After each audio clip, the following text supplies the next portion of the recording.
નમસ્કાર મિત્રો, જય જોહાર, જય આદિવાસી। ઠેડિયાપાડાના ધારાસભ્ય ચૈતર વસાવા એ યુવાઓ વડીલો માટે શું સંદેશો આપ્યો જુઓ મિત્રો। વિડીયો છેલ્લે સુધી જોજો મિત્રો, અને વિડીયો ગમે તો લાઈક, શેર, સબસ્ક્રાઈબ જરૂર કરજો। જય જોહાર, જય આદિવાસી મિત્રો। ભૂલતા નહીં। જય જોહાર, જય આદિવાસી। એક જવાબદારી નાની તમને આપવા માંગીએ છીએ, તૈયાર છો ને બધા?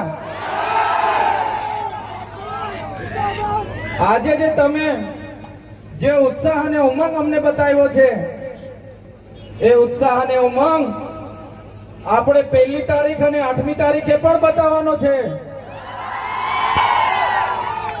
લેશો ને જવાબદારી બધા? તમારે દરેક યુવાને, દરેક વડીલે, દરેક માતા બહેનોએ ચૈતરભાઈ બની ઘરે ઘરે જવાનું છે અને ઝાડુના નિશાન પર આપણે મત લખાવવાના છે। એટલે આજે જે પણ મોટી સંખ્યામાં આવેલા છો, તમે હજુ અમારા માટે 1 કે 2 દિવસ ફાળવજો અને તમારા સગા સંબંધીઓ, વેવાઈ વટુલાઓ, જે કઈ કોલેજના મિત્રો હોય, જે કઈ સગા સંબંધી જે પણ હોય, એમને વિનંતી કરજો કે ભાઈ આ વખતે ચૈતરભાઈ એક સામાન્ય પરિવારમાંથી છે અને આમ આદમી પાર્ટીની જે ગેરંટીઓ છે એ તમામે તમામ લોકોને અહીંથી આપણે જીતીશું તો મળવાની છે। તો તમામે તમામ વડીલો, યુવાનો, માતા બહેનોને અપીલ કરીએ છીએ કે અમારા વતી તમે પણ મહેનત કરી લેજો। કરી લેશો ને બધા? અમારા વતી તમે પણ અમારા વતી અમને આજે આટલી સંખ્યામાં લોકો આવીને અહીં ઉભા છે, સવારના આવીને ઉભા છે, હમણાં 3 થી ઉપરનો સમય થયો છે, પછી પણ એક પણ યુવાન, એક પણ માતા બહેનો થાયકા નથી થાયકા ને આપણે?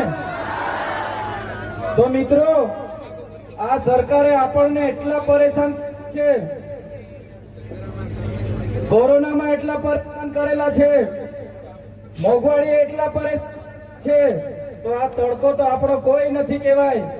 એટલે આ લોકોએ આપણને એટલું વેઠાવેલું છે, તો આપણે એક દિવસ તો વેઠીશું ને?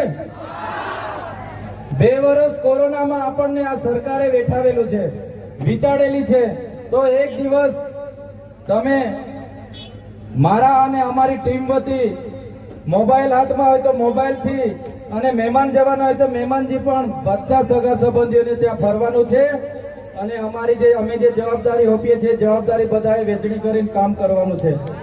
તૈયાર છો ને બધા? એટલે આવી જ રીતે તમારો સાથ સહકાર, તમારું માર્ગદર્શન અને તમારા આશીર્વાદ અમને મળતા રહે એવી આશા છે અમને। આજે ફોર્મ ભરવાનો એક કાર્યક્રમ હતો, એક મેસેજ હતો, અને આટલા બધા મોટી સંખ્યામાં તમે નિસ્વાર્થ ભાવે આવીને ઉભા છો। નિસ્વાર્થ ભાવે આવીને ઉભા છો ને? પોતાના ખર્ચે અહીં આટલા સંખ્યામાં આવીને ઉભા છો, એટલે તે બદલ તમામ યુવાનો, વડીલો, માતા બહેનોને આભાર વ્યક્ત કરીએ છીએ। અને સાથે સાથે અમે કુદરતને અને પ્રકૃતિને પ્રાર્થના કરીએ છીએ, યા મોગી માતાને પ્રાર્થના કરીએ છીએ કે માતાજી અમને અને અમારી ટીમને એટલી શક્તિ આપજો કે અહીં ઉભા દરેકના પરિવાર સુધી અમે પહોંચીએ, દરેકના દરેક સુખ દુઃખમાં અમે મળીએ, દરેક